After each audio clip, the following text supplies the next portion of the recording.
In today's video, I'm going to teach you how to delete a contact in HoneyBook.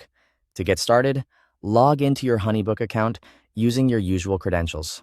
Once you're signed in and looking at your main dashboard, take a moment to make sure everything has fully loaded so you can navigate smoothly. Next, look over to the left sidebar and click on Contacts. This will open your full contact list, where all of the people and client records in your account are stored. If you have a long list of contacts, it may take a second to scan through and find the exact one you want to remove, so be careful to select the correct entry before moving forward. When you've located the contact you want to delete, click the checkbox next to that contact. This is what tells HoneyBook which record you want to take action on.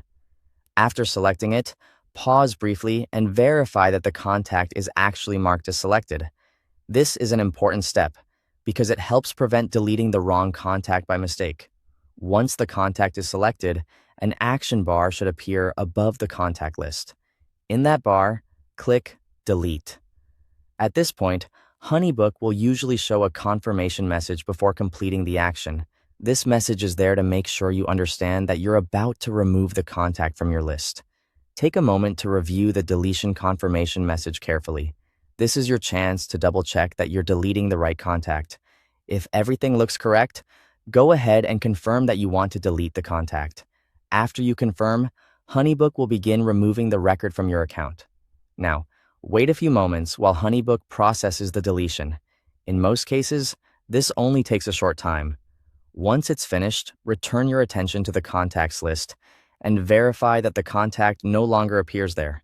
This final check is helpful because it confirms that the deletion was successful and that the contact has been removed as intended.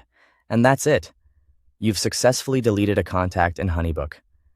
As a quick tip, before deleting any contact, make sure you no longer need their information, since removing records can affect how organized your client database stays over time. Thanks for watching.